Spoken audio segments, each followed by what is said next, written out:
हैं दोस्तों। हमें प्रश्न दिया हुआ है कक्षा 10वीं 11.1 का दूसरा क्वेश्चन। क्वेश्चन है, एक वृत्त के चतुर्थांश का क्षेत्रफल ज्ञात कीजिए जिसकी परिधि 22 सेंटीमीटर है। तो हम एक वृत्त लेते हैं, चतुर्थांश मतलब इसको हम 4 हिस्सों में बांट देते हैं और चतुर्थांश का मतलब होता है आपको एक हिस्से का मान ज्ञात करना है। अब ये क्या है, क्षेत्रफल बोला है, तो हम लिखते हैं चतुर्थांश का क्षेत्रफल बराबर 1/4, क्योंकि चतुर्थांश का आपका मतलब होता है 4 में से एक हिस्सा, तो हम लिखते हैं 1/4।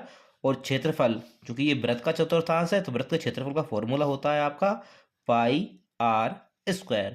तो यहाँ हम लिखते हैं 1/4, पाई का मान 22/7 गुणा r²। तो r जो आपको दे रखा है, पहले परिधि दे रखी है, तो यहाँ पे आपको परिधि दे रखी है वृत्त की, ये दे रखी है आपको 22 सेंटीमीटर। इससे आप त्रिज्या निकालेंगे तो हम मान लेते हैं जो त्रिज्या है वो आपकी r है।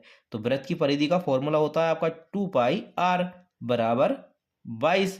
यहाँ हम 2 गुणा पाई का मान होता है 22/7 गुणा r बराबर 22, r बराबर 22। अब ये 7 जो है वो नीचे है तो यहाँ जाएगा तो गुणा में ऊपर हो जाएगा और पक्षांतर होके यहाँ 22 गुणा 2 ये आपका नीचे आ जाएगा, क्योंकि आपके गुणा में है तो भाग में आ जाते हैं। 22 से हमने 22 को काट दिया तो जो r की वैल्यू आई वो आपकी 7/2 आ गई।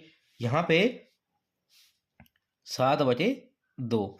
अब आपको क्या करना है, यहाँ मान रखते हैं r² का, तो 7/2 गुणा 7/2, चूंकि स्क्वायर था इसलिए हमने 2 बार रखा है। 7 से हमने 7 को काट दिया, 2 से हमने 22 को काटा, 11 आ गया। अब भाग जाता नहीं है किसी का, तो 11 7 ये होंगे 77, 4 दूनी ये होगा 8 सेंटीमीटर। तो सेंटीमीटर का स्क्वायर ये आपके प्रश्न का उत्तर हो जाता है।